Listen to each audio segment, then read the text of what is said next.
एक बार की बात है कि एक राजा और उसका वजीर दोनों बहुत मुश्किल में थे, क्योंकि दोनों के कोई बेटा नहीं था। दोनों की यह एक सी मुश्किल उन दोनों को एक दूसरे के और करीब ले आई थी। वे एक दूसरे के साथ ही में खुश रहते। दोनों अलग अलग तो बस कभी कभार ही दिखाई पड़ते। जहां राजा रहता वहीं उसका वजीर भी रहता, और जहां वजीर रहता राजा भी वहीं मिलता। एक सुबह वे दोनों जंगल में शिकार करने गए। वहां उनको एक साधु मिल गया जो आग के सामने उकड़ू बैठा हुआ था। लगता था कि वह पूजा कर रहा था, क्योंकि उसने आने वालों की तरफ देखा ही नहीं। राजा बोला, चलो चलकर इससे बात करते हैं, हो सकता है कि यह भला आदमी हमारा कुछ काम कर दे। सो दोनों ने उसके सामने लेटकर उसको प्रणाम किया और अपना दुखड़ा रोया। सिर नीचे झुकाए झुकाए ही साधु बोला, तुम दुखी मत हो, तुम लोग दुखी बिल्कुल मत हो। लो, ये 2 आम ले जाओ। एक आम तुम अपनी पत्नी को खिला देना और यह दूसरा आम दूसरे की पत्नी को खिला देना। तुम दोनों की पत्नियों के बच्चे हो जाएंगे। साधु को बहुत बहुत धन्यवाद देकर राजा और उसका मंत्री दोनों अपने अपने घर लौट गए और आम अपनी अपनी पत्नियों को खिला दिए। ठीक समय पर दोनों ने एक एक लड़के को जन्म दिया। जब ये दोनों लड़के पैदा हुए तो राजा के घर में और वजीर के घर में ही नहीं बल्कि सारे राज्य में खुशियां मनाई गईं। ब्राह्मणों को बिना नाप तौल के बहुत सारी भेंटें दी गईं। गरीब लोगों को खाना खिलाया गया। सारे कैदी छोड़ दिए गए। देश में ऐसा समय पहले कभी किसी ने नहीं देखा था। जैसा कि सोचा जा सकता है, दोनों घरों में दोनों बच्चों की खास देखभाल की गई। जब वे बहुत छोटे थे तो उनकी देखभाल के लिए कई दाइयां रखी गईं, और जब वे कुछ बड़े हो गए तब उनको कई टीचर पढ़ाने के लिए रखे गए। उनको सब तरह की शिक्षा दिलवाने के लिए किसी पैसे या कोशिशों में किसी तरह की कोई कमी नहीं बरती गई। इससे वे दोनों शिक्षा और कला दोनों में बहुत अच्छे निकले। अपने पिताओं की तरह वे भी आपस में एक दूसरे से बहुत प्यार करते थे और दोनों अक्सर साथ साथ ही रहते। एक दिन वे दोनों शिकार खेलने के लिए एक साथ जंगल में गए। वहां वे दोनों घंटों तक शिकार की खोज में घूमते रहे। काफी देर बाद राजकुमार बहुत थक गया और उसे प्यास भी लगाई। वे अपने घोड़ों से उतर गए और उन्होंने अपने अपने घोड़े एक पेड़ से बांध दिए। राजकुमार वहीं घोड़ों के पास बैठ गया और वजीर का बेटा पानी की खोज में चल दिया। उसको जल्दी ही एक छोटी सी नदी मिल गई। वह राजकुमार की प्यास को तो भूल गया और उस नदी के स्रोत को ढूंढने चल दिया। जब वजीर का बेटा राजकुमार के पास पहुंचा तो राजकुमार ने पूछा, अरे इतनी देर तक तुम कहां रह गए थे और तुम ऐसे डरे डरे से क्यों दिखाई दे रहे हो? तुम्हें क्या हुआ है? वजीर के बेटे ने जवाब दिया, कुछ नहीं, कुछ नहीं। राजकुमार बोला, कुछ तो हुआ है।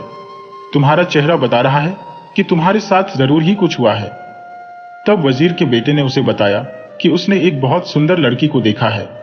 वह शेर के सहारे बैठी हुई थी और वह शेर उससे बहुत डरा हुआ लग रहा था। ऐसा था उसकी सुंदरता का जादू। राजकुमार बोला, मैं भी ऐसी लड़की को देखना चाहूंगा, तुम मुझे उसके पास ले चलो। वजीर का बेटा राजी हो गया और दोनों उस लड़की की तरफ चल दिए। वहां जाकर उन्होंने देखा कि शेर तो उस परी की गोद में सिर रखे सो रहा है। वजीर का बेटा बोला, डरो मत, हम उतनी देर में उस लड़की को पकड़ लेते हैं जबकि शेर सोया हुआ है। वे दोनों उस लड़की के और करीब चले गए। वजीर के बेटे ने शेर का सिर उठाया और उसको जमीन पर लिटा दिया, जबकि राजकुमार ने लड़की को पकड़ा और उसको साथ लेकर वहां से चल दिया। वजीर का बेटा वहीं रह गया। जब शेर जागा तो वहां वजीर के बेटे के अलावा किसी और को न देखकर बोला, अरे वह परी कहां गई? वजीर का बेटा बोला, मेरा दोस्त उसको ले गया है। शेर बोला, तुम्हारा दोस्त? तुम उसको अपना दोस्त कहते हो जो तुमको मरने के लिए यहां छोड़ गया है। वह तुम्हारा दोस्त नहीं, वह तो तुम्हारा सबसे बड़ा दुश्मन है। कोई सच्चा दोस्त इस तरीके से अपने दोस्त के साथ नहीं करेगा जैसा उसने तुम्हारे साथ किया है। अब मैं तुम्हें सच्चे दोस्तों की एक कहानी सुनाता हूं। एक बार की बात है कि 3 दोस्त थे। एक राजकुमार था, एक ब्राह्मण था और एक बढ़ई था। इन तीनों के पास अपनी अपनी खास चतुराई थी। राजकुमार मुश्किल से मुश्किल और पेचीदा से पेचीदा मामलों को बहुत जल्दी सुलझा देता था। ब्राह्मण मरे हुए आदमी को जिंदा कर सकता था और बढ़ई चंदन की लकड़ी का एक ऐसा घर बना सकता था जो उसके मालिक के कहने पर कहीं भी जा सकता था। एक दिन ब्राह्मण और उसके माता पिता में कुछ कहासुनी हो गई तो उसके माता पिता ने उसे घर से निकाल दिया। इस परेशानी के समय में वह अपने दोनों दोस्तों के पास पहुंचा और जाकर उन्हें सब हाल बताया। उसने उनसे कहा कि वे उसके साथ किसी दूर देश चलें। राजकुमार और बढ़ई दोनों राजी हो गए और तीनों वह देश छोड़कर वहां से कहीं और चल दिए। वे लोग बहुत दूर नहीं गए थे कि राजकुमार किसी वजह से रुक गया, पर बढ़ई और ब्राह्मण आगे चलते रहे। कुछ देर बाद राजकुमार जल्दी जल्दी आगे चला ताकि वह अपने दोस्तों को पकड़ सके, पर बदनसीबी से वह दूसरे रास्ते पर चला गया और उनको न पा सका। वह इस आशा में चलता रहा कि वह अपने दोस्तों को ढूंढ लेगा, पर जब काफी दूर जाने पर भी वे उसको नहीं मिले तो उसको लगा कि वे इतनी तेज क्यों जा रहे थे कि वह उनको पकड़ ही नहीं पा रहा था। पर इस बीच ब्राह्मण और बढ़ई दोनों बहुत ही धीरे चल रहे थे और सोच रहे थे कि राजकुमार अब तक उनको पकड़ क्यों नहीं पाया। वे लोग तो बहुत धीरे धीरे जा रहे थे। आखिर यह सोचकर उन्होंने उसके आने की आशा छोड़ दी कि शायद उसको घर की याद आ रही होगी तो वह घर वापस चला गया होगा। चलते चलते राजकुमार एक बहुत बड़े मैदान में आ निकला, जिसके बीच में एक बहुत बड़ी और शानदार बिल्डिंग खड़ी थी। उसने सोचा, यहाँ कौन रहता है? यकीनन कोई ताकतवर आदमी ही रहता होगा। मैं जाकर मालूम करता हूँ। सोचते हुए वह उस बिल्डिंग के दरवाजे तक गया और दरवाजा खटखटाया तो एक बहुत ही सुंदर लड़की ने दरवाजा खोला और बड़ी मीठी आवाज में उसको अंदर आने के लिए कहा। जब वह अंदर आ गया तो वह रो पड़ी। राजकुमार ने उससे उसके रोने की वजह पूछी तो वह बोली, तुम्हारी सुंदरता और तुम्हारी जवानी देखकर मुझे तुम पर दया आती है। अनजाने में ही तुम अपनी मौत के मुंह में आप फंसे हो। तुमने यहाँ आने से पहले यहाँ के बारे में जानने की कोशिश क्यों नहीं की? क्या तुमको पता नहीं कि यहाँ एक राक्षस रहता है जिसने कई मीलों दूर तक के सारे आदमियों को खा लिया है? अफसोस, अब तुम्हें मैं क्या बताऊं। मुझे डर है कि वह तुम्हें भी खा जाएगा। राजकुमार बोला, नहीं नहीं, तुम इतनी नाउम्मीद ना हो, धीरज रखो। मुझे उसके बारे में कुछ बताओ तो शायद मेरी जान बच जाए। वह लड़की सिसकते हुए बोली, पर मुझे पता नहीं कि मैं तुम्हारी सुरक्षा के लिए क्या करूं।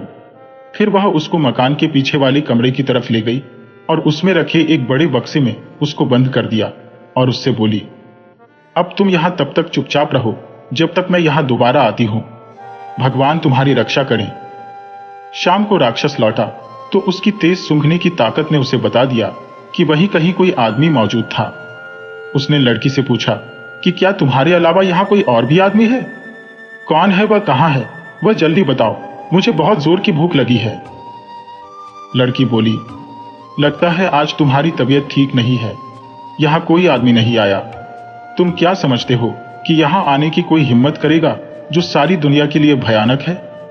यह सुनकर राक्षस चुप हो गया।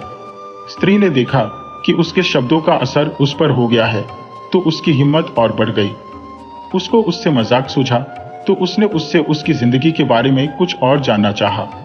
वह बोली, तुम मुझे रोज इस घर में अकेला छोड़ जाते हो और जब तुम चले जाते हो तो मुझे यही पता नहीं होता कि तुम कब वापस लौटोगे। कभी कभी मुझे लगता है कि शायद तुम कभी वापस नहीं लौटोगे और तब मैं सोचती हूँ कि मैं किधर जाऊंगी, क्या करूंगी। तुम्हारी वजह से लोग मुझसे नफरत करते हैं तो मुझे लगता है कि किसी दिन वे मुझे मार देंगे। तुम ही मुझे बताओ कि क्या मुझे डरने की कोई जरूरत नहीं है? राक्षस बोला, प्रिय, रो मत। तुम्हें डरने की कोई जरूरत नहीं है क्योंकि मैं कभी नहीं मरूंगा। फिर उस बिल्डिंग के एक बहुत बड़े खंभे की तरफ इशारा करते हुए वह बोला, जब तक यह खंभा न टूट जाए मैं नहीं मर सकता। पर यहां कौन है जो यह बात जाने? अगली सुबह जैसे ही राक्षस बाहर गया वह लड़की गई और उसने राजकुमार को आजाद कर दिया और उसको रात वाली सारी बातें बता दी। राजकुमार यह सब सुनकर बहुत खुश हुआ। वह बोला, बस यही समय है, मैं इस खंभे को तोड़ देता हूं और उस राक्षस को मार देता हूं। ऐसा कहकर उसने खंभे को मार मार कर तोड़ दिया जब तक उसके सैकड़ों टुकड़े ना हो गए।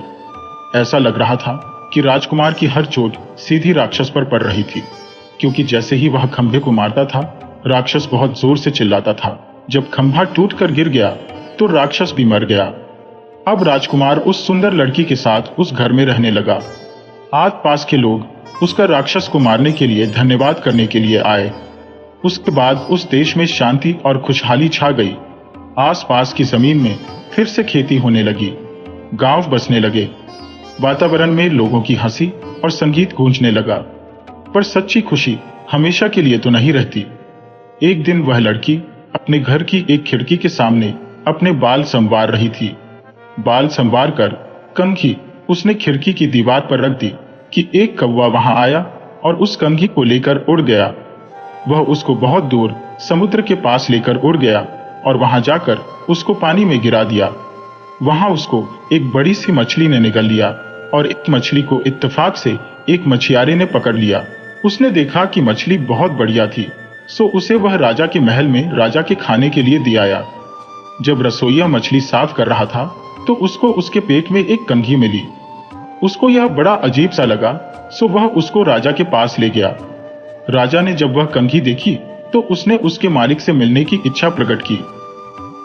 उसने चारों तरफ अपने आदमी भेजे कि वह उस कंघी वाली का पता लगा कर लाए और उसको बहुत बड़ा इनाम देने का वायदा किया जो उसे उसके पास लाएगा।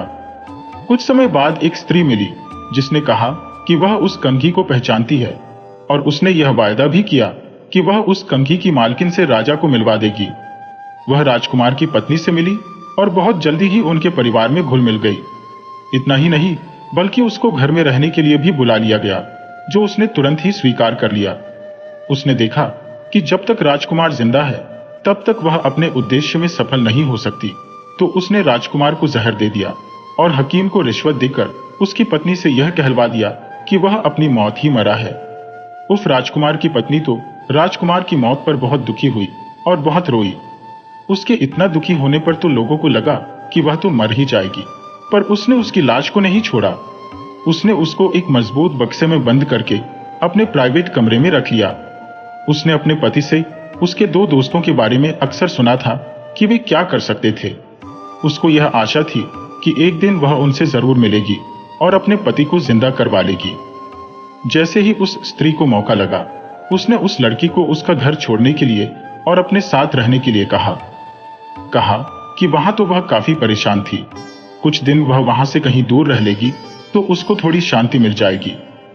लड़की राजी हो गई और उसके साथ चली गई।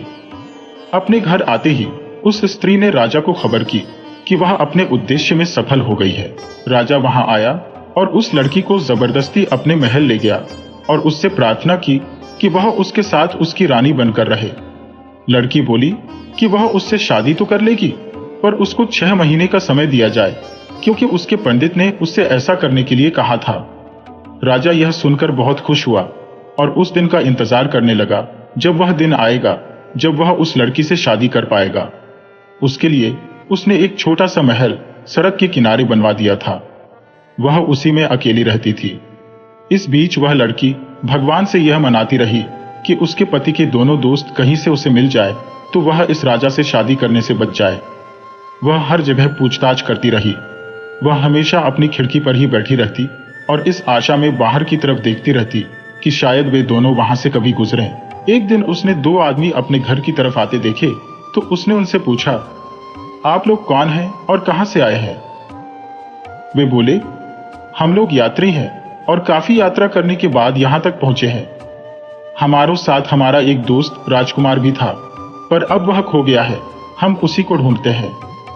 लड़की बोली, आप अंदर आइए और थोड़ा आराम कीजिए, फिर मुझे अपने खोए हुए दोस्त के बारे में कुछ बताइए। शायद मैं आपके खोए हुए दोस्त को ढूंढने में आपकी कुछ सहायता कर सकूं। सुबह दोनों महल में चले गए और उस लड़की के पास बैठकर उन्होंने उसको अपनी सारी कहानी बताई। लड़की बोली, भगवान का लाख लाख धन्यवाद है कि आप लोग यहाँ हैं, पर मुझे अफसोस है कि राजकुमार तो मर चुका है। ब्राह्मण बोला, उसकी आप चिंता न करें, मैं उसको जिंदा कर लूंगा। भगवान का लाख लाख धन्यवाद है कि हम ठीक जगह पर पहुंच गए। भगवान आपकी हर इच्छा पूरी करें।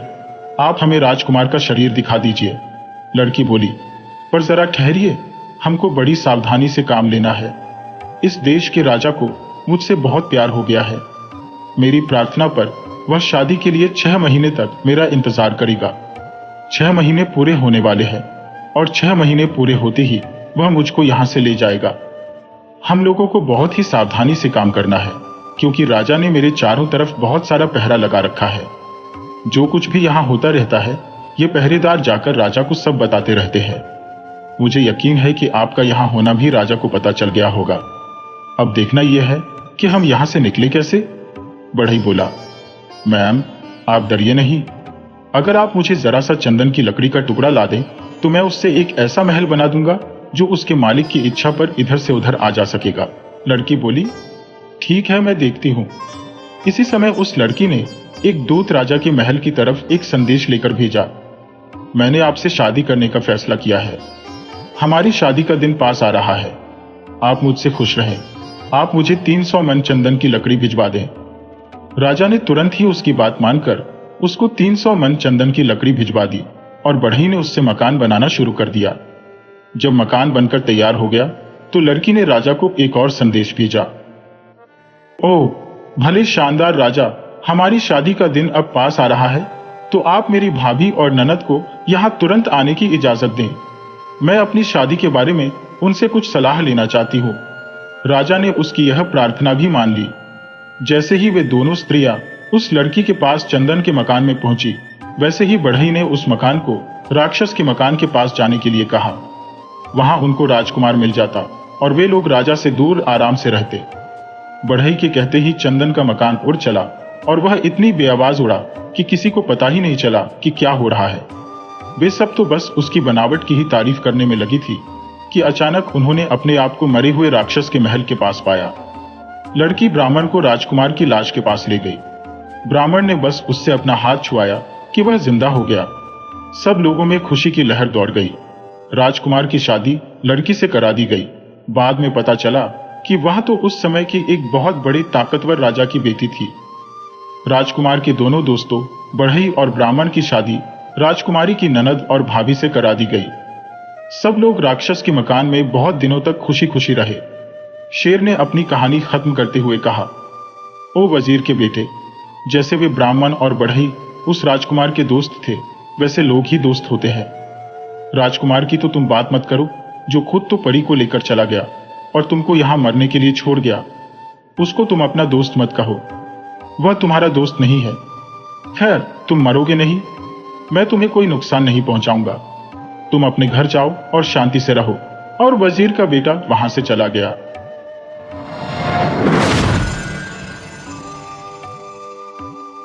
जमीला को पहली बार महमूद ने बाग़ जिन्नाह में देखा। वो अपनी दो सहेलियों के साथ चहलकदमी कर रही थी। सबने काले बुर्के पहने थे, मगर नकाबें उलटी हुई थी। महमूद सोचने लगा, ये किस किस्म का पर्दा है कि बुर्का ओढ़ा हुआ है मगर चेहरा नंगा है।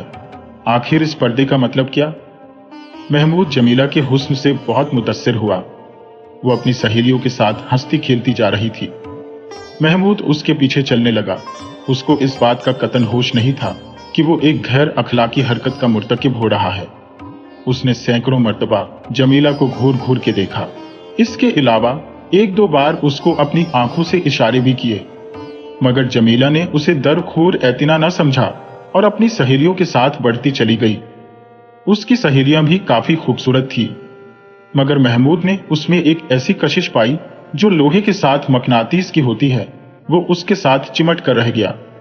एक जगह उसने जुर्रत से काम लेकर जमीला से कहा, हुजूर अपना निकाब तो संभालिए, हवा में उड़ रहा है। जमीला ने यह सुनकर शोर मचाना शुरू कर दिया। इस पर पुलिस के दो सिपाही जो उस वक्त बाग में ड्यूटी पर थे दौड़ते आए और जमीला से पूछा, बहन क्या बात है?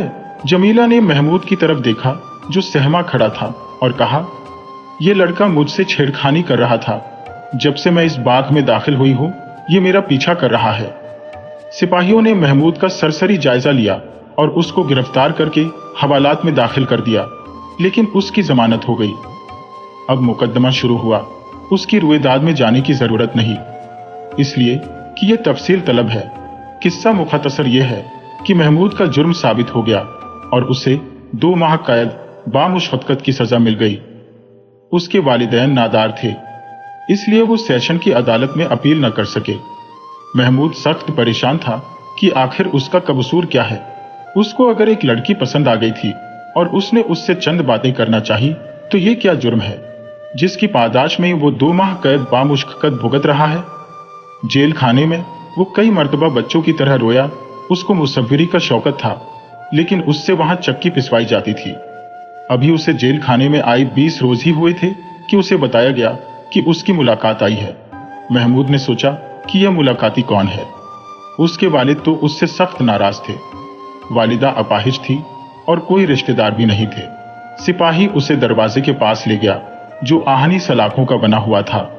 इन सलाखों के पीछे उसने देखा कि जमीला खड़ी है। वो बहुत हैरतजदा हुआ। उसने समझा कि शायद किसी और को देखने आई होगी, मगर जमीला ने सलाखों के पास आकर इससे कहा, मैं आपसे मिलने आई हूं। महमूद की हैरत में और भी इजाफा हो गया मुझसे। जी हां, मैं माफी मांगने आई हूं कि मैंने जल्दबाजी की, जिसकी वजह से आपको यहां आना पड़ा। महमूद मुस्कुराया। हाय, इस जूते पशीमा का पशीमा होना। जमीला ने कहा, यह गहालिब है। जी हां, गहालिब के सिवा और कौन हो सकता है जो इंसान के जज्बात की तर्जुमानी कर सके। मैंने आपको माफ कर दिया, लेकिन मैं यहां आपकी कोई खिदमत नहीं कर सकता, इसलिए कि यह मेरा घर नहीं है, सरकार का है। इसके लिए मैं माफी का ख्वास्तगार हूं। जमीला की आंखों में आंसू आ गए। मैं आपकी खादिमा हूं। चंद मिनट उनके दरमियान और बातें हुई जो मोहब्बत के अहद ओ पैमान थी। जमीला ने उसको साबुन की एक टिकिया दी, मिठाई भी पेश की। इसके बाद वो हर 15 दिन के बाद महमूद से मुलाकात करने के लिए आती रही। इस दौरान में इन दोनों की मोहब्बत उस्तिवार हो गई। जमीला ने महमूद को एक रोज बताया, मुझे मौसीकी सीखने का शौक है आजकल। मैं खां साहब सलाम अली खां से सबका ले रही हूं। महमूद ने उससे कहा, मुझे मुसव्विरी का शौक है। मुझे यहां जेल खाने में और कोई तकलीफ नहीं, मशक्कत से मैं घबराता नहीं, लेकिन मेरी तबीयत जिस फन की तरफ माइल है उसकी तस्कीन नहीं होती। यहां कोई रंग है ना रोगन है, कोई कागज है ना पेंसिल, बस चक्की पीसते रहो। जमीला की आंखें फिर आंसू बहाने लगी। बस अब थोड़े ही दिन बाकी रह गए हैं, आप बाहर आए तो सब कुछ हो जाएगा। महमूद 2 माह की कैद काटने के बाद बाहर आया तो जमीला दरवाजे पर मौजूद थी, उस काले बुर्के में जो अब भूसला हो गया था और जगह जगह से फटा हुआ था। दोनों आर्टिस्ट थे, इसलिए उन्होंने फैसला किया कि शादी कर लें। चुनांचे शादी हो गई। जमीला के माँ बाप कुछ असासा छोड़ गए थे, उससे उन्होंने एक छोटा सा मकान बनाया और पुरमुसर्रत जिंदगी बसर करने लगे। महमूद एक आर्ट स्टूडियो में जाने लगा ताकि अपनी मुसव्विरी का शौक पूरा करे। जमीला खां साहब सलाम अली खां से फिर तालीम हासिल करने लगी। 1 बरस तक वो दोनों तालीम हासिल करते रहे। महमूद मुसव्विरी सीखता रहा और जमीला मौसीकी। इसके बाद सारा असासा खत्म हो गया और नौबत फाकों पर आ गई। लेकिन दोनों आर्ट शैदाई थे।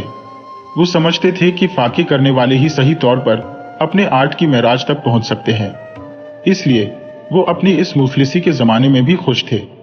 एक दिन जमीला ने अपने शौहर को यह मुद्दा सुनाया कि उसे एक अमीर घराने में मौसीकी सिखाने की ट्यूशन मिल रही है। महमूद ने यह सुनकर उससे कहा, नहीं, ट्यूशन बकवास है, हम लोग आर्टिस्ट हैं। उसकी बीवी ने बड़े प्यार के साथ कहा, लेकिन मेरी जान गुजारा कैसे होगा। महमूद ने अपने फुसड़े निकले हुए कोट का कॉलर बड़े अमीराना अंदाज में दुरुस्त करते हुए जवाब दिया, आर्टिस्ट को इन फजूल बातों का ख्याल नहीं रखना चाहिए। हम आर्ट के लिए जिंदा रहते हैं, आर्ट हमारे लिए जिंदा नहीं रहता। जमीला ये सुनकर खुश हुई, लेकिन मेरी जान, आप मुसव्विरी सीख रहे हैं, आपको हर महीने फीस अदा करनी पड़ती है। इसका बंदोबस्त भी तो कुछ होना चाहिए, फिर खाना पीना है, इसका खर्च अलाहिदा है। मैंने फिलहाल मौसीकी की तालीम लेना छोड़ दी है, जब हालात मुवाफिक होंगे तो देखा जाएगा। दूसरे दिन जमीला घर आई तो इसके पर्स में 15 रुपए थे, जो उसने अपने खाविंद के हवाले कर दिए और कहा, मैंने आज से ट्यूशन शुरू कर दी है, ये 15 रुपए मुझे पेशगी मिले हैं, आप मुसव्विरी का फन सीखने का काम जारी रखिए। महमूद के मर्दाना जज्बात को बड़ी ठेस लगी।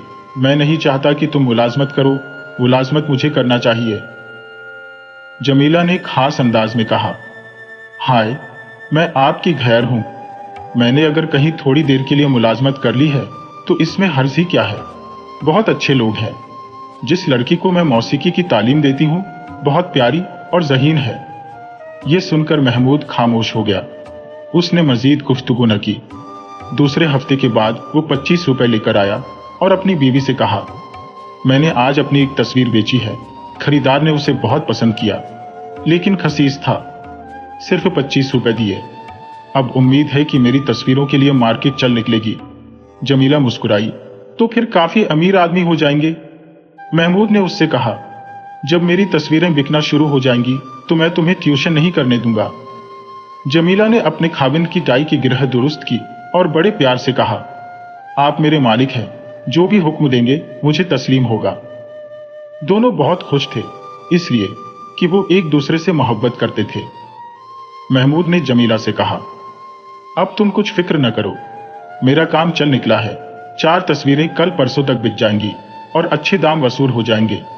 फिर तुम अपनी मौसीकी की तालीम जारी रख सकोगी। एक दिन जमीला जब शाम को घर आई तो इसके सर के बालों में धुनकी हुई रुई का गुब्बार इस तरह जमा था जैसे किसी उधेड़ उम्र आदमी की दाढ़ी में सफेद बाल।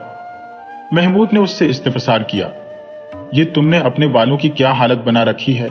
मौसीकी सिखाने जाती हो या किसी जनन फैक्ट्री में काम करती हो? जमीला ने, जो महमूद की नई रजाई की पुरानी रुई को धुंक रही थी, मुस्कुराकर कहा, हम आर्टिस्ट लोग हैं, हमें किसी बात का होश भी नहीं रहता। महमूद ने हुक्के की ने मुंह में लेकर अपनी बीवी की तरफ देखा और कहा, होश वाकई नहीं रहता।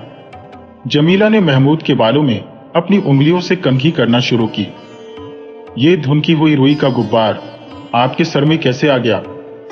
महमूद ने हुक्के का एक कश लगाया। जैसा कि तुम्हारे सर में मौजूद है, हम दोनों एक ही जनन फैक्ट्री में काम करते हैं, सिर्फ आर्ट की खातिर।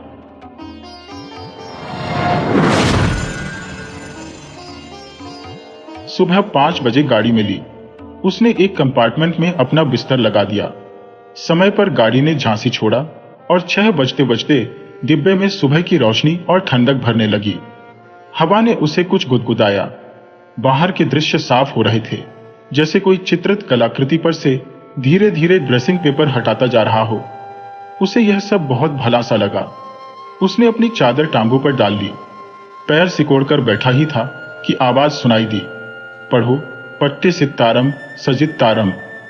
उसने मुड़कर देखा तो प्रवचनकर्ता की पीठ दिखाई दी। कोई खास जारा तो नहीं था, पर तोते के मालिक रुई का कोट, जिस पर बर्फीनुमा सिलाई पड़ी थी, और एक पतली मोहरी का पाजामा पहने नजर आए। सिर पर टोपा भी था और सीट के सहारे एक मोटा सा सोंटा भी टिका था, पर न तो उनकी शक्ल ही दिखाई दे रही थी और न तोता। फिर वही आवाज गूंज उठी, पढ़ो पट्टी सितारम सितारम। सभी लोगों की आंखें उधर ही ताकने लग गईं। आखिर उससे न रहा गया। वह उठकर उन्हें देखने के लिए खिड़की की ओर बढ़ा। वहां तोता भी था और उसका पिंजरा भी, और उसके हाथ में आटे की लोई भी, जिससे वे फुर्ती से गोलियां बनाते जा रहे थे और पक्षी को पुचकार पुचकार कर खिलाते जा रहे थे। पर तोता पूरा तोता चश्म ही था। उनकी बार बार की मिन्नत के बावजूद उसका कंठ नहीं फूटा। गोलियां तो वह निगलता जा रहा था, पर ईश्वर का नाम उसकी जबान से नहीं फूट रहा था। लौटते में एक नजर उसने उन पर और डाली तो लगा जैसे चेहरा पहचाना हुआ है। वह अपनी सीट पर आकर बैठ गया। दिमाग पर बहुत जोर डाला, पर याद नहीं आया। तभी उन्होंने तोते की ओर से दृष्टि हटाकर शिवराज की ओर देखा। अंगूठा और तर्जनी निरंतर एक रफ्तार से अब भी गोली को शक्ल प्रदान कर रहे थे। माथे पर लहरें डालते हुए और आंखों को गोल कर कुछ अजीब निरीह सा मुंह बनाकर वे शिवराज को संबोधित करते हुए बोले, शिब्बू, शिवराज है ना तू? और अपना नाम उनके मुंह से सुनते ही उसे सब याद आ गया। ये तो छोटे महाराज हैं। वे जाति के वैश्य थे, पर कर्म के कारण महाराज पुकारे जाने लगे थे। म्यूनिसिपैलिटी की दुकानों के पास वाली इमली के नीचे बैठकर वे पानी पिलाया करते थे। कस्बे की सबसे रौनकदार जगह वही थी। वहीं कुएं पर छोटे अपनी टांगे तोड़े, जांघ तक धोती सरकाए, जनेऊ डाले, चुतिया फहराए, नंगे बदन टीन की टूटी कुर्सी पर जमे रहते। गांव वाले पानी पीकर एक आध पैसा उनके पैरों के बीच उसी कुर्सी पर रखकर चल देते। पैसा पाकर वह सामर्थ्य भर आशीर्वाद देते। जब एक कोल्हा दर्द करने लगता तो दूसरी तरफ जोर डालने के लिए थोड़ा सा कसमसाते, और इसमें अगर कहीं कुर्सी ने खाल दाब ली तो 3-4 मिनट लगातार कुर्सी को गालियां देते रहते। लगे हाथों ननको हलवाई को भी कोसते, जिसने प्याऊ के लिए यह कुर्सी दी थी। तब छोटे महाराज की उम्र कोई खास नहीं थी, यही 35-36 के करीब रही होगी। छोटे महाराज के बाप दादा सोने चांदी का काम करते थे। काफी पुराना घर था, दुकान थी, पर जब बाप मरे तो छोटे की उम्र बहुत कम थी। माँ पहले ही स्वर्ग सिधार चुकी थी। बाप के मरने के बाद दूर के रिश्ते की एक चाची आकर सब देखभाल करने लगी। फिर बहुत बड़ी सी चोरी हुई और छोटे का घर तबाह हो गया। चाची को तीरथ की सूझी तो छोटे को साथ लेकर चल दी। खर्चे की जरूरत पड़ने पर एक मुखतार से जब तब रुपए मंगवाती रही। छोटे साथ थे सो रसीद भेजते रहे। आखिर जब तीरथ से वापस आए तब 5-6 बरस मकान में और रहना हुआ। फिर मुखतार ने मूल और ब्याज के बदले एक दिन मकान कुर्क करा लिया। गवाही में छोटे के हाथ की रसीदें पेश कर दी और आने पौने में मकान झाड़ दिया। तब से उनकी चाची ने जनाने और अस्पताल में नौकरी कर ली और छोटे बिस्किटों का ठेला लगाने लगे और घूम घूम कर बाजार की सड़कों पर चीखने लगे, 1 पैसे में 50 बिस्किट इनाम, जितना लगाओगे उतना पाओगे। ठेले में मैदे के छोटे छोटे बिस्किटों का ढेर लगा रहता। एक कोने पर एक बड़ी सी फिरकनी रखी रहती जिस पर नंबर के खाने बने रहते और उस पर एक सुई नाचती रहती। जब कोई पैसा लगाकर घुमाने वाला न मिलता तो खड़े खड़े स्वयं घुमाते रहते। जितना नंबर आता उतने बिस्किट गिनते और फिर ढेर में डालकर अनाज की तरह रोड़ते रहते।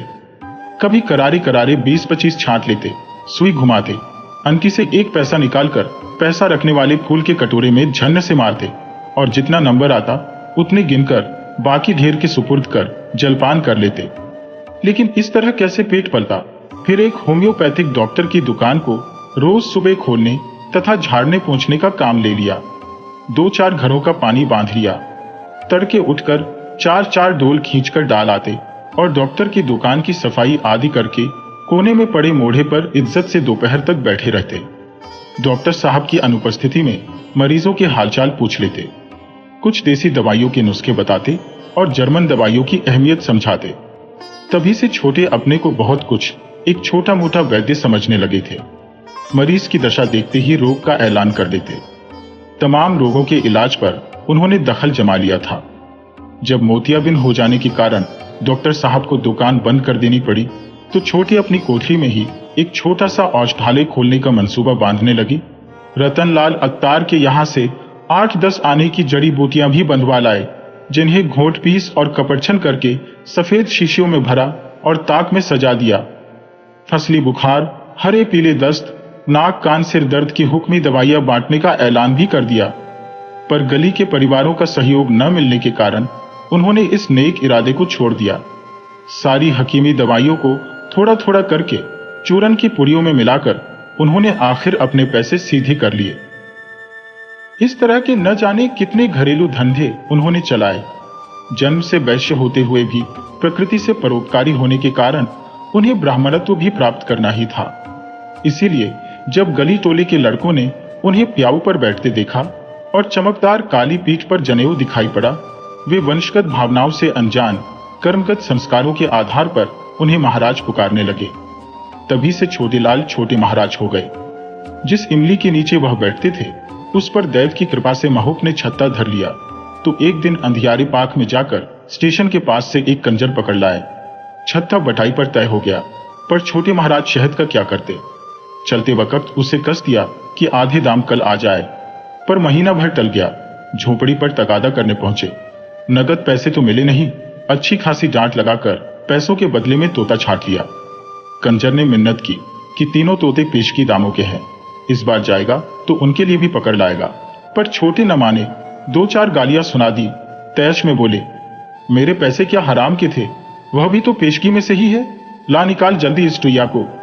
और तभी से यह तोता उनके पास है जिसे जान की तरह चिपकाए रहते हैं। शिवराज ने प्रसन्नता से उन्हें देखा। पालांगे महाराज कहकर बोला, इधर निकल आए महाराज, बहुत जगह है। जब वह पास आकर बैठ गए तो उसने पूछा, झांसी किसके यहाँ गए थे? यही एक ब्याह था, उसमें आए थे, आना पड़ा। आपने कहो लेकिन देख, पहचान कैसा? नजर कमजोर है लला, पर अपने गली कूचे के पल्ले लोगों की तो महक बहुत अच्छी होती है। और वे धीरे धीरे गर्दन हिलाने लगे। उंगलियों के बीच गोली अब भी नाच रही थी और पिंजरे में बैठा संतो गोली के लालच से मुंह खोलता, आंखें बंद करता, पर बोलता नहीं था। बदन तो तुम्हारा एकदम लटक गया है, पहले से चौथाई भी नहीं रहा, शिवराज बोला। उसे कुछ दुख सा हो रहा था। जब उसने पिछली मर्तबा देखा था तब कितने हट्टे कट्टे थे।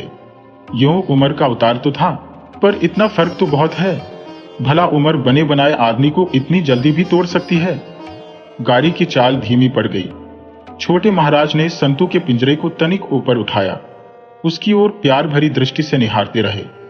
तोता कुछ बोला। छोटे महाराज के मुख पर मुस्कान दौड़ गई। बड़े स्नेह से पुचकारते हुए शिवराज को बताने लगे, इसका नाम संतू है। यानी संत जब बोले तो बानी बोले। हाँ, संत बानी सीताराम। इतना कहते कहते वे अपनी ही बात में डूब गए। गाड़ी रुकी। कोई मामूली सा स्टेशन था। छोटे महाराज ने पेट पर हाथ फेरा और सिर हिलाते हुए बोले, देखो शिब्बू, कुछ खाने पीने का डॉल है यहाँ? मिठाई वाला पास से गुजरा। शिवराज ने रोक लिया। छोटे महाराज बोले, कुछ ठीक ठाक हो तो पाँव आध पाँव। मिठाई लेकर पैसे शिवराज ने दे दिए। दोनों हाथों में दोना पकड़कर शिवराज के सामने करते हुए वह बोले, लो शिब्बू, चखो तो जरा, अच्छी हो तो पाँव भर और ले लो। और इससे पहले कि शिवराज चखे, उन्होंने खुद पोपले मुंह में एक टुकड़ा डालते हुए अपनी राय प्रकट कर दी। है तो अच्छी, बुलाओ उसे। शिवराज को बात कसक गई। वह चुप ही बैठा रहा। जाकर मिठाई वाले को बुलाने की कोई दिखावटी चेष्टा भी उसने नहीं की। पर जैसे ही मिठाई वाला फिर गुजरा, उनकी दृष्टि पड़ गई। उसे रोकते हुए बोले, हाँ भाई, जरा पाव भर और देना तो। फिर शिवराज की ओर मुखातिब होकर बोले, ले लो शिब्बू, असल में बात यह है कि मुझसे अब कोई ऐसी वैसी चीज तो खाई नहीं जाती, दांत ही नहीं रहे। खोया वोया थोड़ा आसान रहता है ना। कहकर उन्होंने निष्काम भाव से खाना शुरू कर दिया। पैसे उसने फिर दे दिए। खाते समय छोटे महाराज का निरीह सा मुंह और एकदम सट जाने वाले जबड़े देखकर उसे रहम आ गया। उनकी झुकी गर्दन, बार बार पलकों का झपकना और जरा जरा करके खाना, जैसे सारे कार्य और तन की सारी भाव भंगिमाओं में लाचारी थी। उन्होंने एक टुकड़ा पिंजरे में डाल दिया। तोते ने खा लिया। पुचकारते हुए उन्होंने फिर एक टुकड़ा डाल दिया। वे स्वयं खाते रहे और संतू को खिलाते रहे। फिर बात चल निकली और उसी के मध्य उनका स्टेशन भी आ गया। स्टेशन से बाहर आने पर शिवराज और छोटे महाराज एक ही इक्के में बैठ गए। 2 सवारियां और हो गईं। इक्का चला तो हचकोला लगा। छोटे महाराज अपने तोते के पिंजरे को पटरे से बाहर लटकाए किसी तरह बैठे रहे। अस्पताल के पास वह इक्के से उतर पड़े। संतू का पिंजरा पटरी पर रख दिया और झोले में से कुछ निकालते हुए कहने लगे, मैं यहीं उतर जाता हूं। चाची को ब्याह का हालचाल बताकर कोठरी पर आऊंगा। हाँ, तुमसे एक काम है। ये एक कपड़ा है सिलक का, वही शादी में मिला था। मेरे तो भला क्या काम आएगा, तुम अपने काम में ले आना। बात खत्म करते करते वह कपड़ा झोले से निकालकर शिवराज की गोद में रख दिया। शिवराज ने लेने से इनकार कर दिया, पर वे नहीं माने। शिवराज भी नहीं माना तो बड़े झुंझलाकर कपड़ा इक्के में फेंककर संतू का पिंजरा, झोला और सोंटा लेकर बड़बड़ाते चल दिए। अरे पूछो मेरे, किसी काम का हो तो एक बात भी है। जिंदगी भर में एक चीज थी, उससे भी इनकार सब वक्त की बातें हैं। रहम दिखाते हैं मुझ पर। तेरे बाप होते तो अभी इसी बात पर चटक जाती। फिर मुड़कर ऊंचे स्वर में बोले, पैसे नहीं है मेरे पास, इक्के वाली को दे देना। और वे जनाने अस्पताल के फाटक में गुम हो गए। दूसरे दिन सवेरे छोटे महाराज अपनी कोठरी में दिखाई दिए। देहरी पर बैठे बैठे कराह रहे थे। कभी कभी बुरी तरह से खांस उठते। सांस का दौरा पड़ गया था। गली से शिवराज निकला तो पिछले दिन वाली बात के कारण उसकी हिम्मत कुछ कहने की नहीं पड़ी। सोचा कतरा कर निकल जाए, पर पैर ठिठक रहे थे। तभी हांफते हांफते छोटे महाराज बोले, अरे शिब्बू। फिर कराह कर टुकड़े टुकड़े करके कहने लगे, द्वारा पड़ गया है कल रात से। हाँ, अब कौन देखे संतू को। बड़ी खराब आदत है इसकी, गर्दन सलाख से बाहर कर लेता है। रात भर बिल्ली चक्कर काटती रही। बेटा, क्षण भर को पलक नहीं लगी। अपने होश हवास ठीक नहीं तो कौन रखवाली करे इसकी। अपने घर रख लो, बेफिक्र हो जाऊं। और इतना कहकर बुरी तरह हांफने लगे। गले में कफ घड़घड़ा आया तो आंधे होकर लेट रहे। पीठ बुरी तरह उठ बैठ रही थी। शिवराज अच्छा कहकर पिंजरा उठाकर चलने लगा। तोते को एक बार पूरी आंख खोलकर उन्होंने ताका। उनकी गंदली गंदली आंखों में एक अजीब विरह मिश्रित तृप्ति थी, जैसे किसी बूढ़े ने अपनी लड़की विदा कर दी हो। सिर नीचा करके उन्होंने एक गहरी सांस खींची, जैसे बहुत भारी ऋण से उड़न हो गए हो। 3-4 दिन हो गए थे। छोटे महाराज की हालत खराब होती जा रही थी। अकेले कोठरी में पड़े रहते। कोई पास बैठने वाला भी नहीं था। चौथे दिन हालत कुछ ठीक नजर आई। सरक कर देहरी तक आए, घुटनों पर कोहनियां रखे और हथेलियों से सिर को साधे कुछ ठीक से बैठे थे। कभी कराह उठते, धांस लगती तो खांस उठते, पर उनके चेहरे पर अथाह शोक की छाया व्याप रही थी, जैसे किसी भारी गम में डूबे हो। उनकी आंखों में कुछ ऐसा भाव था जैसे किसी ने उन्हें गहरा धोखा दिया हो। उनके कानों में बार बार संतू की वह आवाज गूंज रही थी जो उन्होंने दोपहर सुनी थी। दोपहर संतू की कातर आवाज जब शिवराज के बरोठे से सुनाई दी तो वे घबरा गए थे कि कहीं बिल्ली की घात तो नहीं लग गई। बड़े परेशान रहे, पर उठना तो बस में नहीं था। शिवराज के घर की ओर बहुत देर आस लगाए रहे कि कोई निकले तो पता चले। काफी देर बाद मनुआ तोते के 2-3 हरे हरे पंखों का मुकुट बनाए माथे से बांधे 2-3 बच्चों के साथ खेलता दिखाई पड़ा। देखते ही सनाका हो गया। संतू की पूंछ के लंबे लंबे पंख।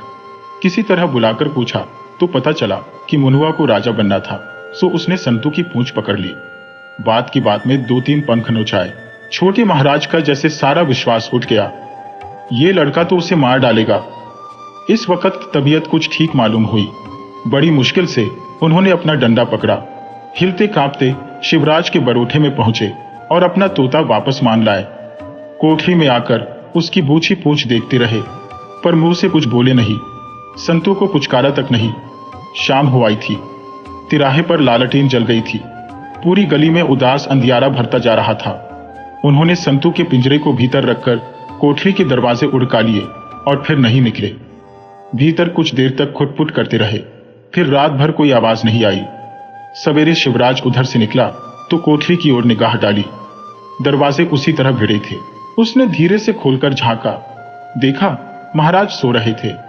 चुपचाप धीरे से दरवाजा बंद करने लगा तो गली के रामनारायण बोल पड़े, क्यों आज नहीं उठे महाराज अभी तक?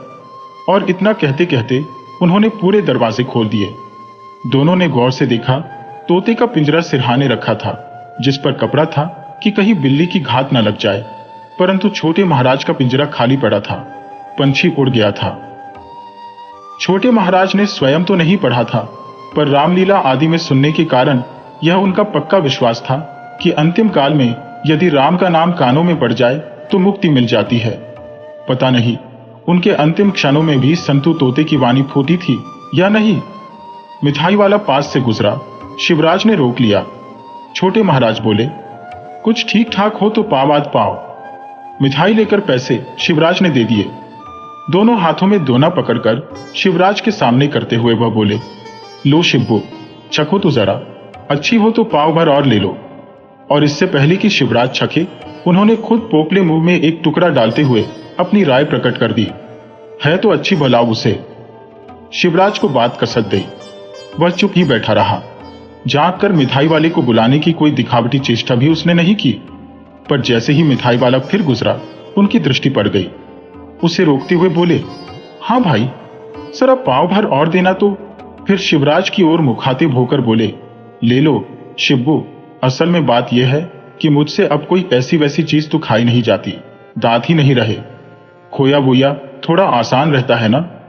कहकर उन्होंने निष्काम भाव से खाना शुरू कर दिया। पैसे उसने फिर दे दिए। खाते समय छोटे महाराज का निरीह सा मुंह और एकदम सट जाने वाले जबड़े देखकर उसे रहम आ गया। उनकी झोंकी गर्दन, बार बार पलकों का झपकना और जरा जरा करके खाना, जैसे सारे कार्य और तन की सारी भाव भंगिमाओं में लाचारी थी। उन्होंने एक टुकड़ा पिंजरे में डाल दिया। तोते ने खा लिया। पुचकारते हुए उन्होंने फिर एक टुकड़ा डाल दिया। वे स्वयं खाते रहे और संतू को खिलाते रहे। फिर बात चल निकली और उसी के मध्य उनका स्टेशन भी आ गया। स्टेशन से बाहर आने पर शिवराज और छोटे महाराज एक ही इक्के में बैठ गए। 2 सवारियां और हो गईं। इक्का चला तो हचकोला लगा। छोटे महाराज अपने तोते के पिंजरे को पटरे से बाहर लटकाए किसी तरह बैठे रहे। अस्पताल के पास वह इक्के से उतर पड़े।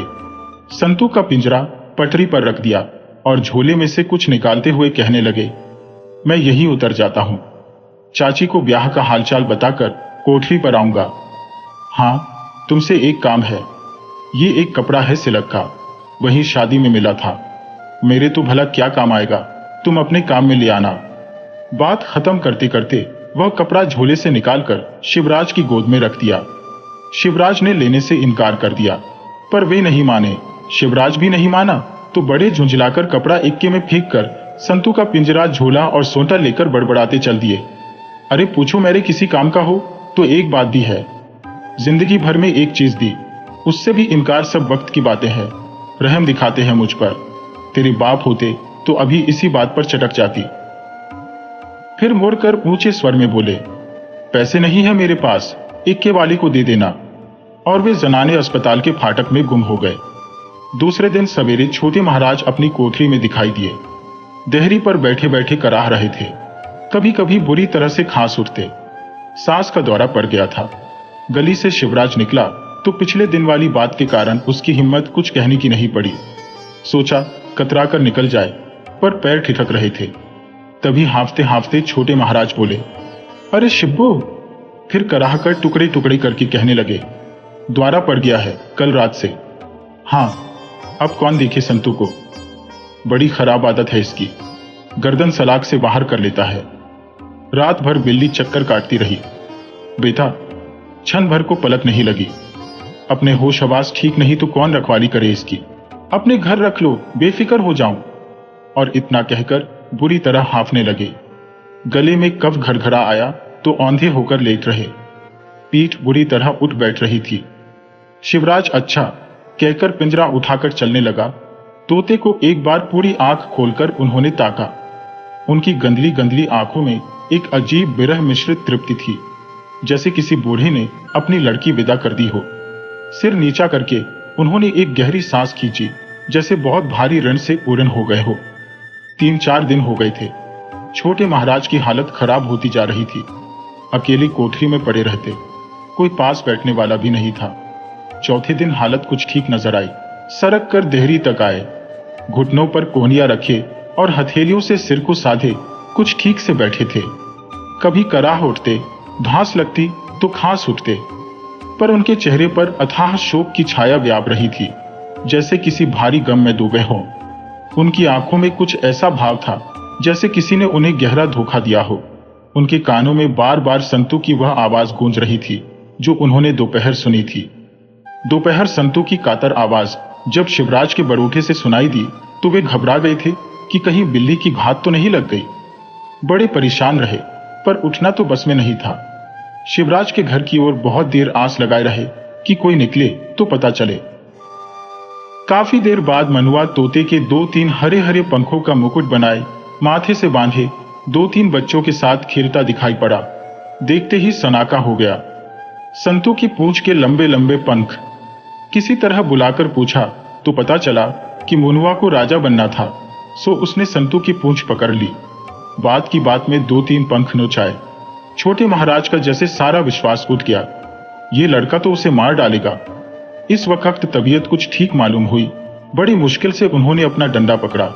हिलते कांपते शिवराज के बरोठे में पहुंचे और अपना तोता वापस मांग लाए। कोठरी में आकर उसकी बूझी पूंछ देखते रहे, पर मुंह से कुछ बोले नहीं। संतू को पुचकारा तक नहीं। शाम हो आई थी।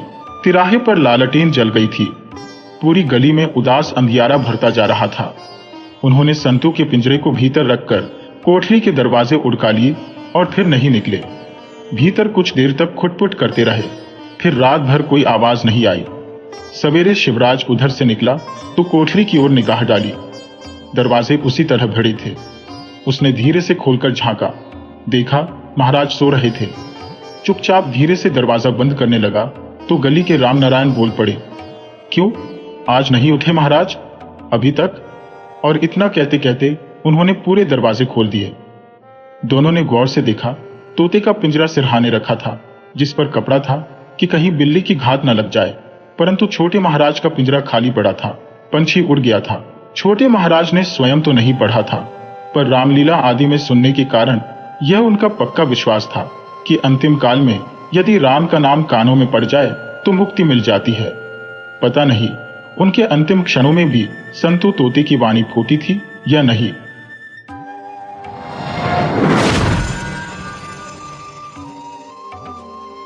सेठ वंशीलाल ने गरज कर कहा, अब एक दिन की भी मोहलत नहीं दी जा सकती। डॉक्टर आरोग्यम बोले, आपके लिए मैंने कौन सा कष्ट नहीं उठाया। लेकिन अब एक साथ इतनी बड़ी रकम कहां से दूंगा?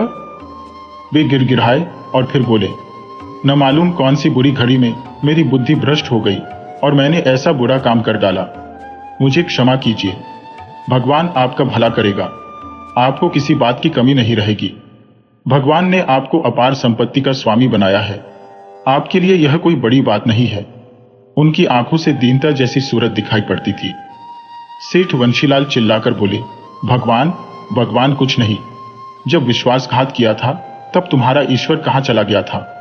पिछले 12 महीने से तुम बराबर झूठ बोलते रहे और मेरा धन हड़पते रहे। अब भगवान का नाम लेते तुम्हें शर्म नहीं आती? 5 साल तक जेल में रहिए और अपने भगवान की पूजा करिए। मैं आखिरी बार कह रहा हूं, अगले शुक्रवार तक मेरा रुपया आ जाना चाहिए, नहीं तो पुलिस के हवाले कर दूंगा। सावधान। इतना कहकर सेठ वंशीलाल चले गए। डॉक्टर पाल आरोग्यम के माता पिता ने उनका नाम वैद्यनाथन रखा था। उनको बपतिस्मा पढ़ाने वाले पादरी ने अपने नाम के एक भाग के साथ वैद्यनाथन के नाम में थोड़ा परिवर्तन करके और दोनों को मिलाकर पाल आरोग्यम नाम रखा।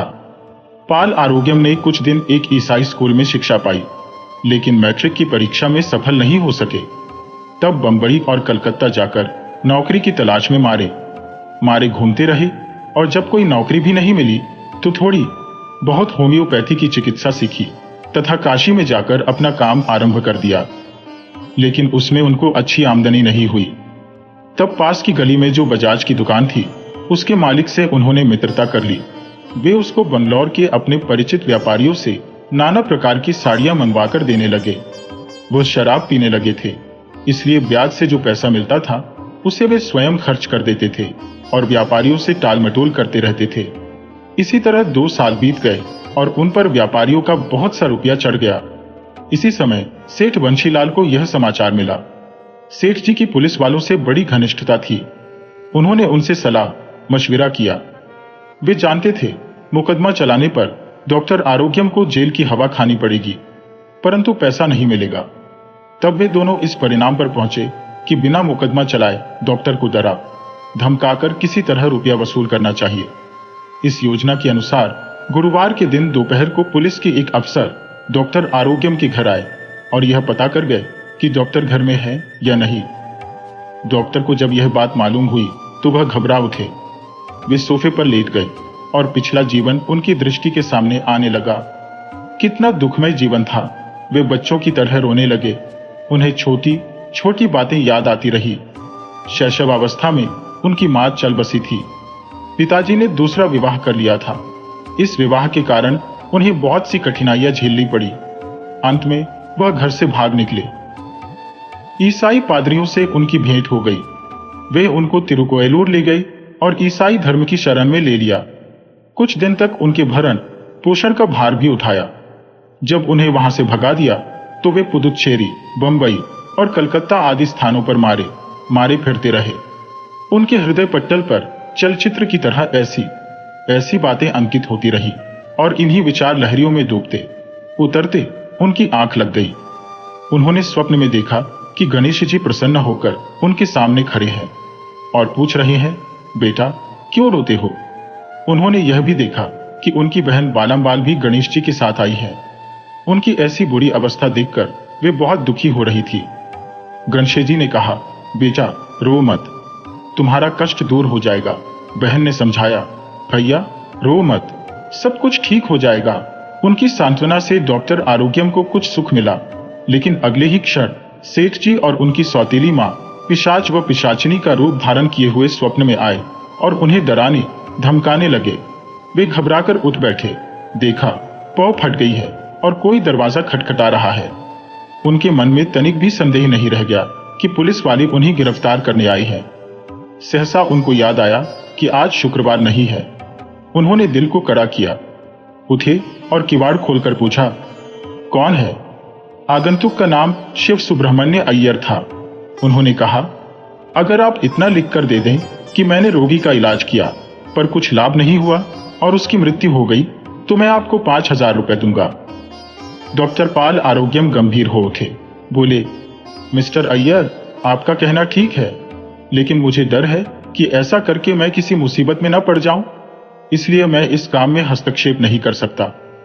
अय्यर ने उत्तर दिया, किसी मुसीबत में नहीं पड़ना होगा डॉक्टर साहब, आप तनिक भी चिंता न करें।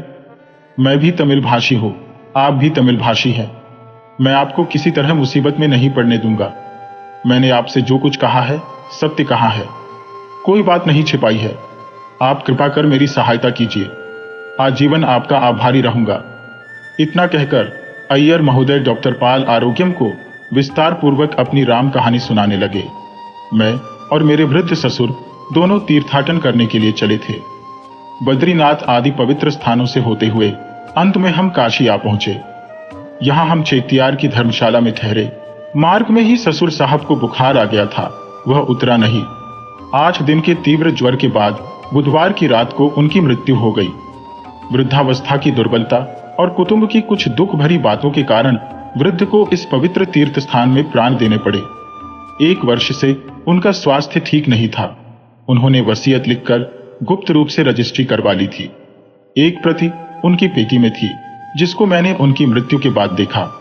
उसके अनुसार उन्होंने अपनी जमीन जायदाद कुटुंब के पालन के लिए निश्चित की थी। जो नकद रुपए थे वे अपनी बेटी को अर्थात मेरी पत्नी को दिए। लेकिन एक शर्त थी कि उनकी मृत्यु के पहले मेरी पत्नी के एक पुत्र पैदा हो जाना चाहिए, नहीं तो वह रुपया उनके पुरुष उत्तराधिकारी को मिलेगा। डॉक्टर, मैं आपसे कुछ नहीं छिपा रहा, सच सच कहता हूं। एक के पीछे एक 3 लड़कियां मेरे घर पैदा हुई। मैं तीर्थ यात्रा के लिए जब अपने गांव से रवाना हो रहा था तब मेरी पत्नी को 7वां महीना था। आज सवेरे 10 बजे एक तार आया है कि आज मेरे घर पुत्र का जन्म हुआ है। मां, बच्चे दोनों ठीक है। अगर यह बच्चा कल मेरे ससुर के मरने से पहले जन्मा होता तो सारी जायदाद बच जाती। अब तो वह किसी अन्य वंशज के हाथ में चली जाएगी। उन्होंने हमको सूचित किए बिना और सलाह मशविरा लिए बिना उतावली में आकर यह वसीयतनामा लिख दिया और उसकी रजिस्ट्री भी करा दी। अब कुछ नहीं हो सकता। बस एक ही उपाय है, वह आपके हाथ में है। आप ही इस जायदाद को किसी दूसरे वंशज के हाथ में जाने से बचा सकते हैं। ससुर साहब आज सवेरे मरे या कल रात मरे, इसमें कुछ अंतर नहीं है। काशी में मेरे कोई संबंधी नहीं है। वे सवेरे मरे होते तो यह संपत्ति मेरे हाथ में ही रहती। मैंने सुना है कि आप तमिल भाषी हैं, इसीलिए आपकी शरण में आया हूं। अभी तक शव की अंत्येष्टि क्रिया भी नहीं हुई। हनुमान घाट पर आज ही क्रिया करने वाला हूं। आप इतना लिख देंगे कि मैंने इलाज किया और आज दोपहर को वह मर गए तो आपकी बड़ी कृपा होगी। यह निश्चय है कि आप इसमें किसी की कुछ हानि नहीं कर रहे। मैं अभी आपको 5000 रुपए देता हूं। कृपा करके इन्हें स्वीकार कीजिए और जैसा मैं कहता हूं वैसा लिख दीजिए। मैं उसकी नकल करके तार द्वारा अपने गांव भेज दूंगा। मेरी विनीत प्रार्थना है कि आप भी आज शाम को हनुमान घाट पर आकर दाह क्रिया देखें और मेरी रक्षा करें। यह सारी कथा सुनकर डॉक्टर पाल आरोग्यम ने सोचा कि गणेश जी ही मेरे कष्टों को दूर करने का यह मार्ग सुझा रहे हैं। ऐसा करने पर उस पाजी सेठ से पिंड छूट जाएगा। उनको जो कुछ देना है वह देने के बाद वे भी दक्षिण चले जाएंगे और किसी तरह अपना गुजर कर लेंगे। उन्होंने यह प्रतिज्ञा भी की कि वह भविष्य में शराब छुएंगे नहीं। इसमें कोई बड़ा झूठ भी तो नहीं है। कल मरे या आज मरे, इसमें क्या है? जायदाद बेटी को ही जाती है ना, यही न्याय संगत भी है। यह सब सोचकर उन्होंने कहा, मैं जरा सोचना चाहता हूं, समय दीजिए और अंधेरा होने पर आइए, मैं आपको अपना निर्णय बता दूंगा। नहीं, इसमें सोचने विचारने की कोई बात नहीं। दाह क्रिया के लिए अब और विलंब नहीं किया जा सकता। इसमें कुछ धोखा नहीं है।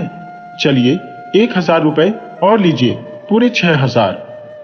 यह कहते हुए शिव सुब्रमण्य अय्यर ने बलात् डॉक्टर के हाथ में वे नोट थमा दिए और कागज कलम आगे रख दिया। डॉक्टर ने वे रुपए लिए और अंदर जाकर अपनी पेटी में रख दिए। फिर वापस आकर चुपचाप लिखने बैठे। पूछा, आपका क्या नाम है? शिव सुब्रमण्य अय्यर। शिव सुब्रमण्य अय्यर नामक तंजावुर के ब्राह्मण अपने ससुर के साथ तीर्थाटन करने काशी आए। यात्रा में वृद्ध ससुर बीमार पड़ गए तो उन्होंने मुझसे उनकी चिकित्सा कराई। बुढ़ापे के कारण दवा का कोई प्रभाव न हुआ। आज सवेरे 10 बजे उनकी मृत्यु हो गई। शिव सुब्रमण्य अय्यर के मांगने पर यह पत्र दिया जाता है। कागज पर इतना लिखकर डॉक्टर आरोग्यम ने हस्ताक्षर कर दिए और फिर वह कागज शिव सुब्रमण्य अय्यर को दिया। अय्यर ने डॉक्टर को साष्टांग प्रणाम किया और विनती की कि शाम को 6 बजे जरूर हनुमान घाट की तरफ आने की कृपा करें। डॉक्टर आरोग्यम ने सेठ जी को जितने रुपए देने थे देकर रसीद ले ली। सेठ जी और पुलिस ने उन्हें चेतावनी दी कि इस बार हम आपको क्षमा कर देते हैं, आगे से ऐसी हरकत न करें। उस दिन गणेश चतुर्थी का त्योहार था। वापस आते समय डॉक्टर ने गणेश जी की एक मूर्ति खरीदी। ईसाई धर्म को मन से निकालकर वे गणेश जी के सेवक हो गए। दिया जलाकर उन्होंने भक्तिपूर्वक मूर्ति की पूजा अर्चना की और फूल चढ़ाए। हे देवाधिदेव, तुमने मेरी नया पार लगा दी, मैं अब तुम्हारा दास हूं। यह कहकर उन्होंने आंखें बंद कर ली और थोड़ी देर के लिए ध्यान मग्न हो गए। शाम को हनुमान घाट जाकर शिव सुब्रमण्य अय्यर से मिले। उनके ससुर की मृत देह को देखने की लालसा उनके मन में उत्पन्न हो आई। उसी के कारण तो वे इतने बड़े संकट से बाल बाल बचे। उसको देखकर पाल आरोग्यम ठिठक गए। उनको ऐसा लगा जैसे वह लाश उनके पिता से मिलती जुलती है। उन्होंने एक बार फिर ध्यान से देखा। निस्संदेह वे उनके पिता ही थे, शक की कोई गुंजाइश नहीं, लेकिन फिर भी उनका संदेह दूर नहीं हुआ। पिताजी के पास तो 2 एकड़ नहरी जमीन से अधिक दूसरी कोई जायदाद न थी। यह क्या बात है? सारी क्रियाएं जल्दी ही समाप्त हो गई। डॉक्टर ने अय्यर को अपने घर पधारने का न्योता दिया, परंतु अय्यर ने कहा, नहीं, अभी धर्मशाला जाकर मैं नियमानुसार शास्त्र सम्मत क्रियाएं ब्राह्मणों द्वारा करवाना चाहता हूं, इसलिए कल सवेरे आपके घर आऊंगा। दूसरे दिन वे डॉक्टर के घर गए और विस्तार से सब बातें उन्होंने उन्हें बताई। उनके पास वसीयतनामे की जो नकल थी वह भी दिखाई। सियाली तालुका काटुमुनियप्पन कोविल के निवासी महादेव अय्यर के बेटे सामशिव अय्यर का लिखा वसीयतनामा है। मेरी पहली पत्नी के पुत्र को घर से भागे 30 साल हो गए। मेरी दूसरी पत्नी का पुत्र चेचक का शिकार होकर चल बसा। पहली पत्नी से जन्मी बालाम्बाल नामक मेरी लड़की का विवाह मिरासदार शिव सुब्रमण्य अय्यर के साथ हुआ है और वह सब तरह से सुखी है। उसको किसी बात की कमी नहीं है। मेरी जो 2 एकड़ जमीन है वह मेरी दूसरी पत्नी गौरी अम्माल को मिले। मैंने युद्ध में ठेका लेकर जो धन अर्जन किया है वह बैंक में जमा है और 2 लाख से कुछ अधिक है। मैं अपने खर्चे के लिए उसमें से जो कुछ लेता रहा हूं, उसको छोड़कर बैंक में जो कुछ बाकी जमा है वह मेरे पीछे अगर मेरी मृत्यु होने से पहले मेरी पुत्री बालाम्बाल के कोई पुत्र पैदा हो जाए तो उस लड़के को मिले। उसी को मेरी अंतिम क्रिया भी करनी चाहिए। मेरे जीवित रहते उसके कोई पुत्र नहीं जन्मा तो मनुस्मृति के अनुसार मेरे उत्तराधिकारी पुत्र को मिले, अर्थात मेरा जो बेटा घर से भाग गया है अगर वह वापस आ जाए तो उसको मिलना चाहिए। नहीं तो मेरी मृत्यु के बाद जो मेरा निकटस्थ वंशज है उसको मिलना चाहिए। यह वसीयतनामा तारीख को गुप्त रूप से रजिस्ट्री किया गया है। डॉक्टर आरोग्यम उसको पढ़कर कुछ नहीं बोले। शिव सुब्रमण्य अय्यर भी वापस चले गए। सब कुछ बहन बालाम्बाल को ही जाता है ना। यह सच है कि मैंने धोखा खाया, फिर भी इसमें अफसोस करने की क्या बात है। इस तरह मन को समझा बुझाकर पाल आरोग्यम गणेश जी के ध्यान में मग्न हो गए। भैया वापस आ गए। तुमको पाकर मैं पिताजी की मृत्यु शोक तक को भूल गई हूं। वैद्यनाथ, सुना कि तुम ईसाई हो गए थे, यह क्यों? बालाम्बाल यह कहकर भाई के दुख को कुछ हल्का करने का प्रयत्न करने लगी। नहीं बाला, ये देखो जनेऊ है। पाल आरोग्यम ने अपना कुर्ता निकालकर जनेऊ दिखाया और कहा, 2 लाख की जायदाद छोड़कर मैं 6000 रुपयों के लिए बेवकूफ बन गया, देखा? यह कहकर वे कहकहा लगाकर हंसने लगे। भगवान को धन्यवाद दो कि तुम वापस आ गए। जायदाद में आधा तुम ले लो। नहीं, पूरी जायदाद ही ले लो, मुझे कुछ नहीं चाहिए। इतना कहकर बालाम्बाल बच्चे को दूध पिलाने चली गई। शिव सुब्रमण्य अय्यर ने कहा, मूर्खों, जैसी बातें न करो। क्या वे तुम्हारे रुपयों के लिए लालायित हैं? वे तो विरागी पुरुष हैं। उन्होंने निश्चय कर लिया है कि वे शंकराचार्य के मठ में जाकर सत्संग में अपने दिन बिताएंगे। क्या वे तुम्हारी बात मानेंगे? शिव सुब्रमण्य अय्यर ने सत्य ही कहा था। डॉक्टर पाल आरोग्यम ने अपनी वेश भूषा एकदम बदल दी। वे नए सिरे से वैद्यनाथ अय्यर बन गए। वहां से वे कुंभकोणम गए, वैदिक परंपरा में सम्मिलित होकर आचारशील बन गए और शांति के साथ जीवनयापन करने लगे।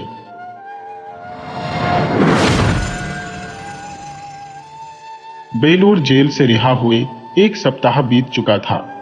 एक दिन सवेरे सवेरे आराम कुर्सी पर लेटे हुए मन ही मन अपने भविष्य के बारे में सोच रहा था।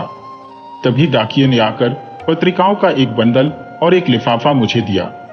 संसार में मेरा कोई भी तो नहीं है, मुझे कौन पत्र लिखेगा? इस उत्सुकता के साथ मैंने तुरंत लिफाफा खोल डाला और पत्र निकालकर पढ़ने लगा। लिखा था, मेरे प्यारे दोस्त, मैं समझता हूं तुम मुझे भूले नहीं होगे। इतने दिनों तक मैं तुम्हें पत्र नहीं लिख सका। इसका कारण यही था कि मैं तुम्हारा पता नहीं जानता था। तुम जानना चाहोगे कि अब यह अवसर कैसे आया। हम बहुत जल्दी मिल सकेंगे, यह सोचकर मैं बहुत खुश हो रहा हूं। अब सुनो, तुम्हें मेरी छोटी बहन नूरुन्निसा की तो याद होगी। जब हम साथ साथ पढ़ रहे थे तब वह हमारे साथ खेला करती थी। अचानक पिछले हफ्ते उसने तुम्हारा नाम अखबारों में देखा। मुझे भी दिखाया। उसको तुम्हारे नाम की इनिशियल्स, नाम के प्रारंभिक अक्षर तक याद थे। उन्हीं के आधार पर हम निश्चय कर सके कि यह तुम ही हो। उस अखबार से पता लगा कि तुम उसी दिन बेलूर जेल से रिहा हुए थे। मैंने तुरंत बेलूर तुम्हारे पते के लिए तार दिया। आज ही जवाब आया है। जब हम त्रिची में पढ़ रहे थे तब हमने एक प्रतिज्ञा की थी। वह बचपना ही था, उम्र भी तो 12 साल की थी। वह प्रतिज्ञा तुम्हें याद है? हमने निश्चय किया था कि एक दूसरे को बिना बताए शादी नहीं करेंगे।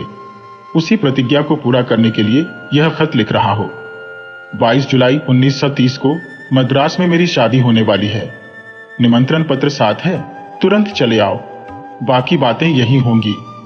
तुम्हारा प्यारा दोस्त गुलाम कादिर। विद्युत के समान इस पत्र ने मेरे हृदय के विस्मृति के अंधकार को दूर कर दिया।